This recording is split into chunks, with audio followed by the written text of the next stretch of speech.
necesitamos tener algo con lo que podamos decir si es cierto o no.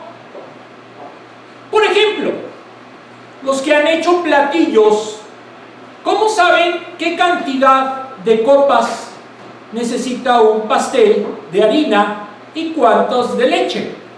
¿Cómo lo saben? Con una medida, ¿estamos de acuerdo? En una medida le ponen el agua, le ponen el complemento, etcétera, y ya saben cuántas copas tiene cada parte. ¿Estamos de acuerdo? Yo así hice mis cupcakes ayer, entonces algo aprendí. Ahora, esa medida nos va a permitir decir si está correcto o no la cantidad o volumen que utilizamos, el líquido que le ponemos. ¿Y cuál creen que es la medida que tiene el cristiano? La palabra.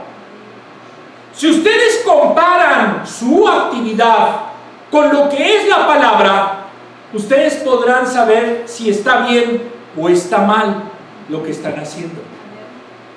¿Estamos de acuerdo?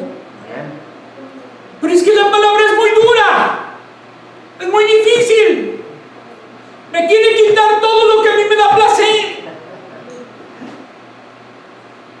Y sin embargo, es lo que debemos de hacer si queremos verdaderamente ser cristianos.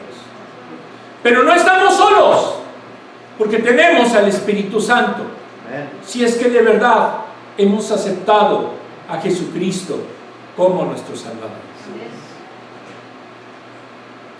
No estamos abandonados, por favor, no me digan que estamos abandonados.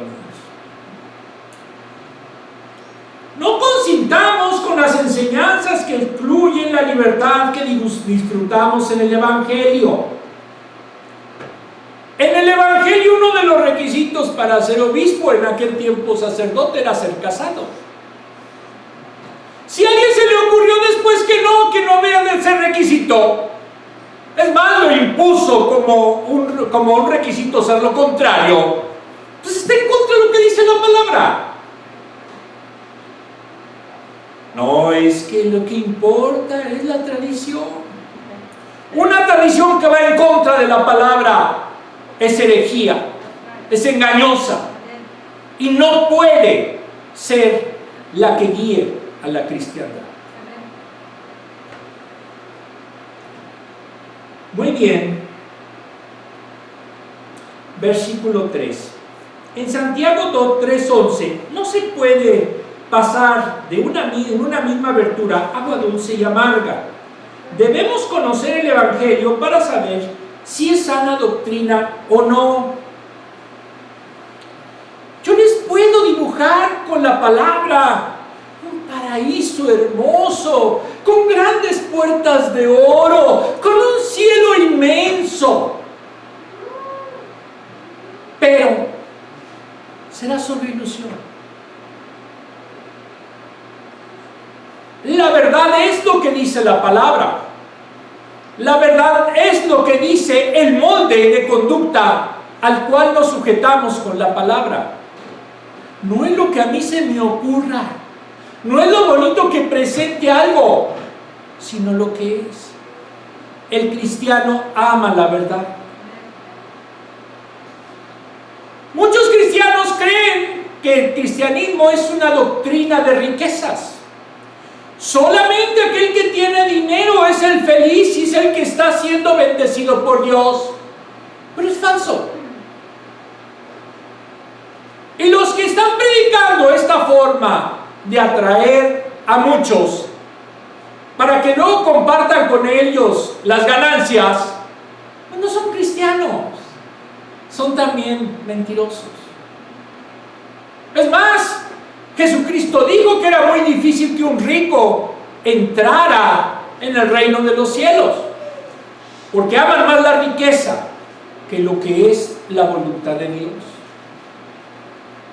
Y por eso necesitamos ser muy conscientes de que para verdaderamente ser cristianos hay que tener una voluntad, una verdadera decisión de fe que nos permita buscar ser como lo fue el Nazareno. Nadie dice amén. Ya se me están espantando. Bueno, vamos a ver las preguntas. Mencione alguna de las disciplinas espirituales que debemos de practicar. Si ustedes ven a Jesucristo, lo que Él hizo, esas son las disciplinas espirituales. ¿Oró Jesús? Entonces esa será una disciplina. Jesús era colérico, tenía mansedumbre. Jesús enseñaba. Jesús fue ejemplo. Jesús fue santo. Esa es entonces nuestra medida. Ese es nuestro modelo. Y eso es lo que buscamos llegar a ser. ¿Ya le está pegando al niño, chico? ¿No? ¿Cómo pueden ayudarnos las disciplinas espirituales a discernir la verdad?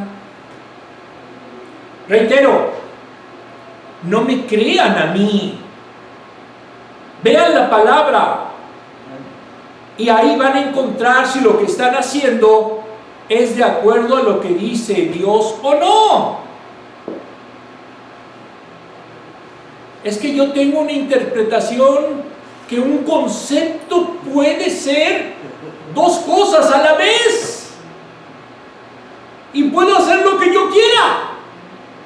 ¿Y qué creen? La Biblia no lo permite. La Biblia solamente tiene un camino correcto y uno que no lo es.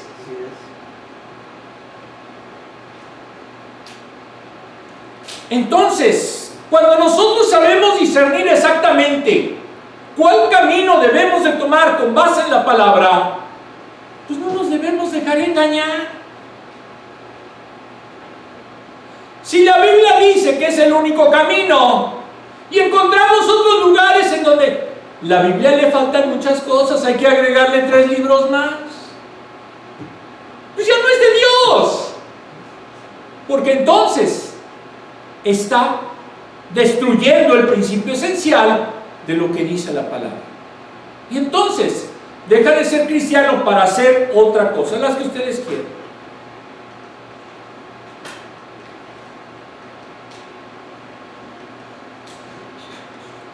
Bueno, muy bien. Aquí no oigo que digan amén. Bueno, Primera de Timoteo 4, del 4 al 7a. Todo lo que Dios ha creado es bueno y nada es despreciable si se recibe con acción de gracias, porque la palabra Dios y la oración lo santifican.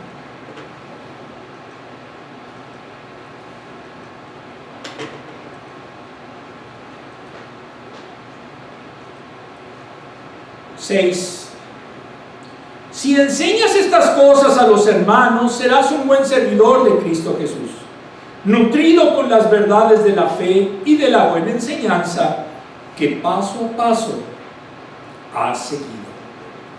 Rechaza las leyendas profanas y otros mitos semejantes. Hasta me dio escalofríos.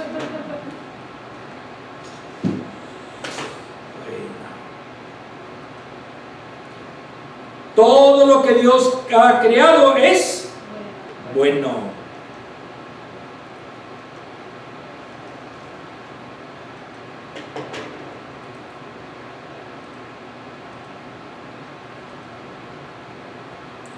Versículo 4-5. El pueblo judío siempre alabó a Dios antes de comer. La alabanza normal es Dios que creó el fruto de la vid. Después del siglo II, otra bendición era Dios es bueno y hace las cosas bien.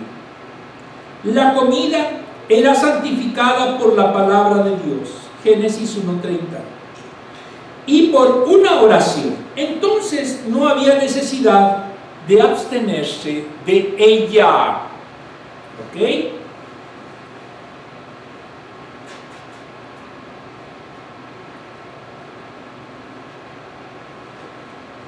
¿Qué significa? Los evangélicos como los judíos, tenemos la buena costumbre de ¿qué? Orar antes de nuestros alimentos. Y esto parte precisamente de esa búsqueda de santificación. Porque Dios hizo las cosas buenas. No les puso etiquetas de esto, no. Y con Jesucristo fue mucho más amplio.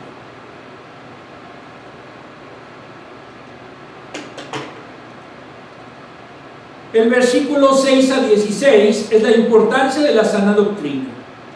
Pablo usa la ilustración de los atletas griegos, donde se desnudaban para hacer los ejercicios, versículo 7.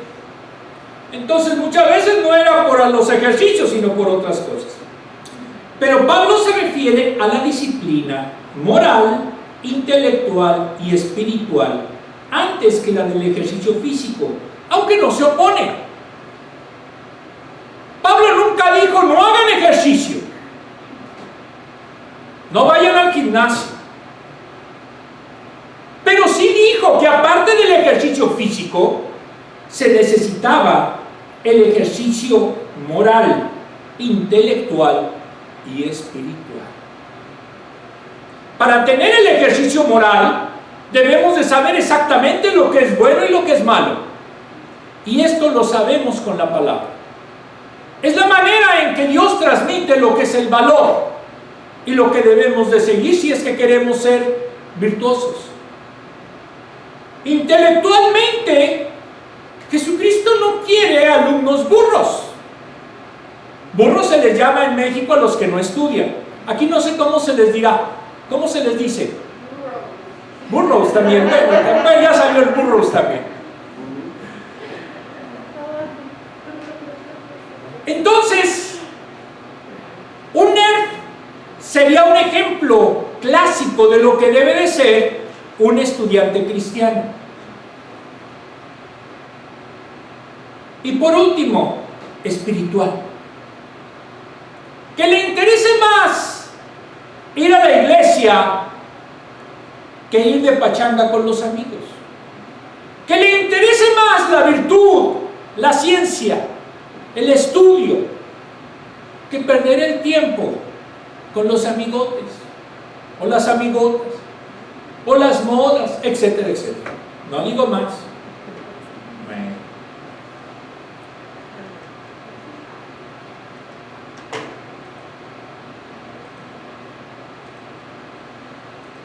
Está fuerte, ¿verdad?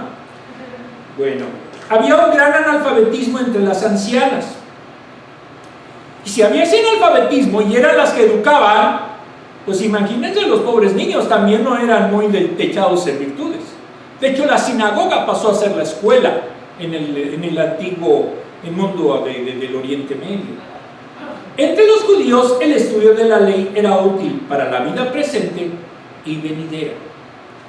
Si queremos realmente, como viene la tradición judía, ser cada vez seres mejores, tenemos que estudiar la palabra. Ya no les digo, no los oigo con el amén. ¿Sí es amén o no? Bueno, tal vez se refiera a cuentos, lo que sería el 7A, esos mitos, tal vez se refiera a cuentos mitológicos fabricados a partir de la historia del Antiguo Testamento, que más tarde se desarrollaron en un confuso sistema filosófico de tipo gnóstico. Cuando se habla del gnosticismo, sobre todo en los siglos I a III de la cristiandad, tenemos que referirnos a un movimiento filosófico que estuvo a punto de destruir al cristianismo y que en el siglo XXI está más en boga que nunca. De hecho, hay muchos que se identifican como gnósticos. ¿Y qué creen? La raíz de gnóstico es sin conocimiento. Muchos viven exactamente sin conocer qué hay. No les interesa. Lo único que quieren es pasarla cool, pasarla bien, estar en onda, comer todo light. Hasta ellos son light. lamentablemente están huecos, no tienen valores, no tienen ideales. Solo les interesa ver la continuación de la serie, el final de la novela. ¿Qué hizo fulanito y sutanito? ¿Qué le pasó a Merenganito? ¿Por qué no se casó con sutanito? Etcétera, etcétera, etcétera. Entonces, vemos que el gnosticismo en la actualidad es lo que conocemos como indiferencia, es lo que conocemos como ignorancia, pero sobre todo con aquello que provoca que los seres no piensen, que los seres no se pregunten qué es lo bueno y qué es lo malo, sino todo está dado por hecho. Y si no sigo esa moda, no soy de este mundo. Si no me pongo la marca de ese calzado, dejo de ser digno de ir a mi escuela. Si no tengo el color de moda del vestido, las chicas dicen que están en otro siglo. Y entonces ese gnosticismo se convierte realmente en un verdadero fanatismo. Está muy fuerte, ¿verdad? Perdón, discúlpenme. Ahora sí me mandé. ¿O me equivoco? ¿Conocen a alguien así? Nadie dice nada, qué bueno. Desglose, santifica todo lo que Dios te ha dado, versículos 4 y 5. Todo lo que sabemos de Dios proviene de Él. Debemos ser agradecidos con Dios. Todo debe de ser santificado. Si Dios nos dio un trabajo, alabado sea el Señor. Si Dios nos ha dado alimento, alabado sea Dios. Todo lo que nos dé, alabado sea Dios. Yo conozco a alguien que dice, gracias, pero merecía más. Bueno, enseña todo lo que sabes de Dios a otros, versículo 6. Necesita nutrirse con las palabras de la fe y de la buena doctrina. La sana doctrina transforma a las personas y al crecer pueden compartir esa experiencia con otros. Yo soy pésimo hablándole a las personas. Pero si las personas ven que Dios me ha transformado, que Jesús me ha cambiado, que soy una nueva persona, sí les tengo que dar testimonio de por qué. Sí les tengo que dar testimonio de que me salvó. Sí les debo de dar testimonio de que soy una persona nueva. Y eso es lo que nos dice la palabra que hagamos. Esa es una de las disciplinas también espirituales que debemos hacer, testificar.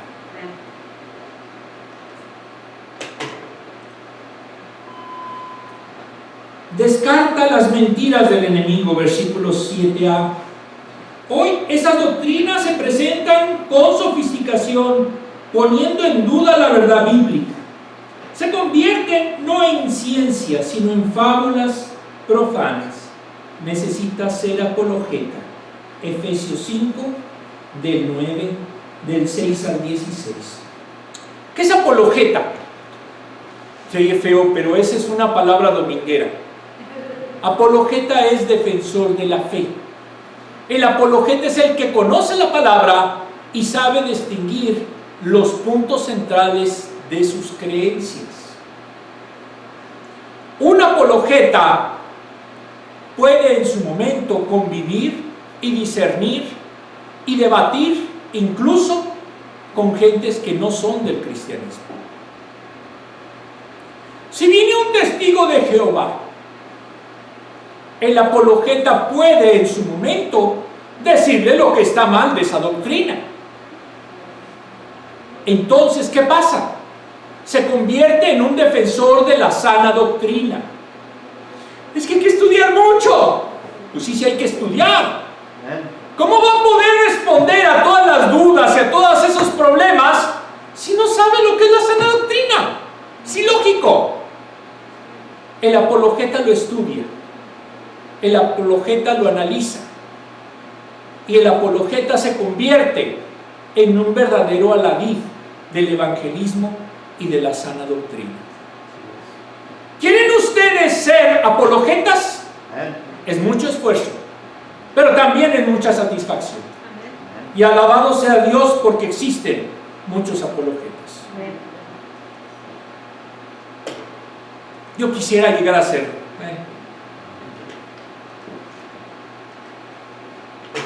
Muy bien, vamos a la pregunta 3. ¿Te has comprometido a practicar las disciplinas espirituales? Yo que sé que sí. Sé que sí. Hasta sobra. Ese se han de referir a otras iglesias. ¿Verdad? Sí. Exacto. Muy bien. Yo lo sabía. 7b. Más bien, ejercítate en la piedad. Pues aunque en el ejercicio físico trae algún provecho, la piedad es útil para todo, ya que incluye una promesa no solo para la vida presente, sino también para la venidera.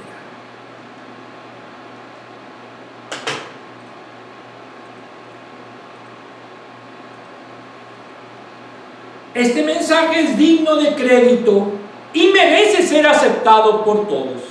En efecto, si trabajamos y nos esforzamos, es porque hemos puesto nuestra esperanza en el Dios viviente, que es el Salvador de todos, especialmente de los que creen.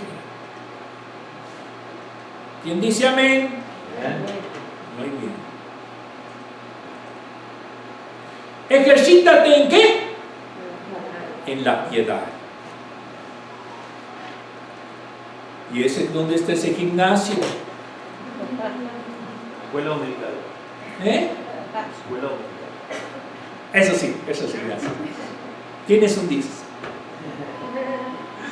Contexto, versículo 7b. Ejercitarse en la piedad se refiere a una vida buena y santa. El piadoso no es el que da limosnas.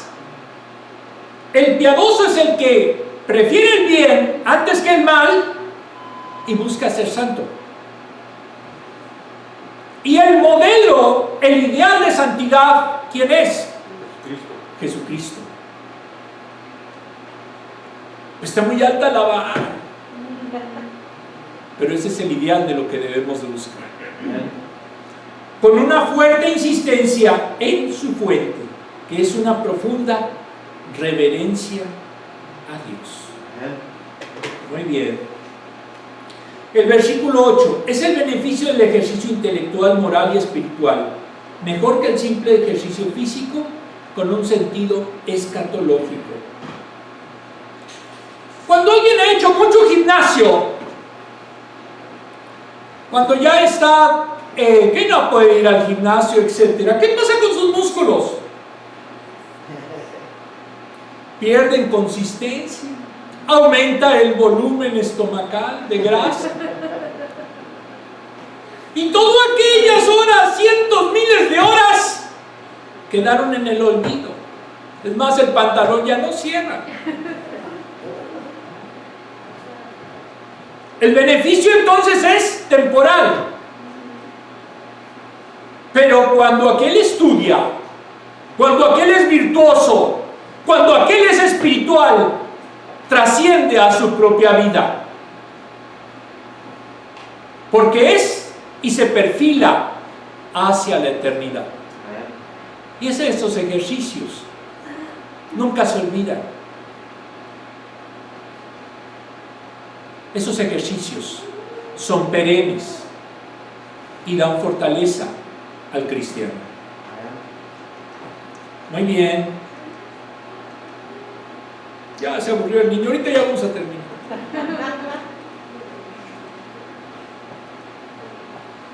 ¿Le prometieron que una gelatina o qué?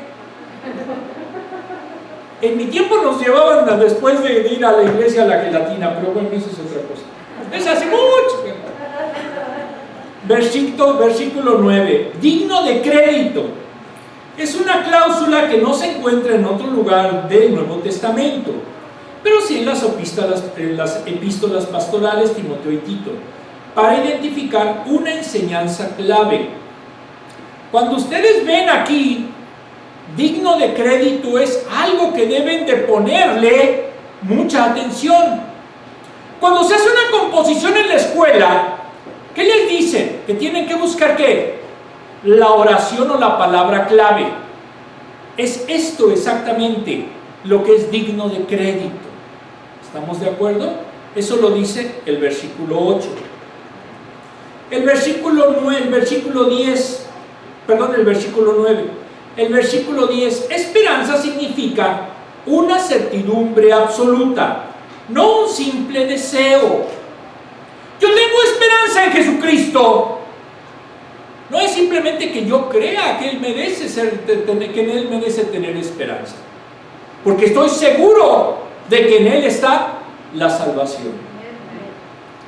Salvador de todos significa que les ofrece la salvación a quien la quiera, pero solo salva y se salvarán quienes acuden y crean en Él. Entonces, para muchos piensan de que Dios va a salvar a todos. Les tengo una mala noticia: no, solamente a los que lo acepten como su Señor y Salvador. Desglose. Las disciplinas espirituales, según Jim Wilson, son las cosas que el cristiano hace intencionalmente para abrirse a la obra de Dios, conformándose a la imagen de Cristo. Y son, fíjense muy bien, oración. ¿Todos oran? No dijeron todos, bueno. Estudio bíblico. Escuela dominical, aquí también está muy bien. Lectura. Híjole, ahora sí no les creo. Pero deben de leer. Memorización. Meditar en la palabra. Hay unos pajaritos verdes que se dan por Veracruz y por las selvas tropicales, que les llaman pericos. Los pericos tienen la característica de que imitan los ruidos de su alrededor. Cuando digo que hay que en su momento meditar en la palabra, no es repetirla como periquitos, no es aprender la tonada, sino saber el significado, desentrañar lo que es, saber qué significa. Pero si es bien fácil. Estoy ahorita en el cuarto seminario del semestre de la maestría en estudios teológicos, y créanme que luego hay palabras que no entiendo y se supone que ya he estudiado algo. Entonces aquellos que dicen no es bien fácil leer la Biblia, pues no es cierto. Hay que estudiarla, hay que meditarla, y sobre todo, y aquí es importante, utilizar el Espíritu Santo que está en nosotros para interpretarla mejor, para que no nos engañe, para que no le encontremos defectos y busquemos más y nos interesen esos defectos que lo real y las virtudes. Porque no somos bien críticos. Aquí se equivocó la Biblia, yo soy un genio. No sabemos ni el contexto ni nada, solo no, yo sabía de que estaba mal. Ya teníamos una idea preconcebida, somos prejuiciosos. Convivir con cristianos. ¿Para qué voy a una iglesia? Si queremos crecer en el Evangelio, necesitamos estar con cristianos. Pero es que los de otras sectas, y más las muchachas, entonces ya no se busca la virtud, no se busca la verdad, sino llegar a tener alguna cita. Y luego nos sale muy cara esa cita, pero bueno, eso es otra cosa. Bueno, testificar. Siempre he dicho, si alguien que es cristiano no se distingue de un gentil, de un profano, de un gnóstico, de un ateo, entonces estamos muy mal, porque no hay cristianismo. Será una moda, será una afición, pero no ha habido una transformación real. Ministrar a las personas y mostrar la obra de los frutos del Espíritu, para que despojados del viejo hombre, necesitamos ejercitar esas disciplinas espirituales. Versículo 7b. Si el mundo nos ve a los cristianos como mundanos, jamás se van a convertir. ¿Para qué? Si no hay cambio, si son iguales o hasta peores que nosotros, ¿cómo les van a poder predicar? Es que Cristo me transformó, ya hasta soy miembro de la iglesia. Pero si en su vida no ha habido un solo cambio, es más, hasta se ha vuelto más insoportable. Entonces, ¿dónde está verdaderamente el hombre nuevo? El nuevo nacimiento. El verdadero cristiano se le nota que es cristiano. No se oculta, no se esconde, no se mimetiza. Está fuerte, ¿verdad? Perdón. Bueno, este ya se me fue.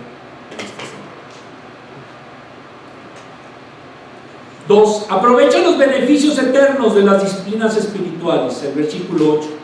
Son más beneficiosas que las que ejercitan sobre el cuerpo. Si ejercitamos las virtudes de la fe, son tanto provechosas en esta vida como por la eternidad. Practica las disciplinas espirituales a toda costa. Versículos 9 y 10. Muchos cristianos viven en una fe relajada, light, simulada. Yo les diría hipócrita, pero se oye muy feo, porque no les interesa crecer en su vida espiritual. Con la disciplina viene trabajo, sufrimiento, oprobios, pero confiamos y esperamos en el Dios viviente, que es el que brinda el beneficio de la salvación a quienes en Él creen. No es fácil ser cristiano. Es más, yo les diría que es muy difícil.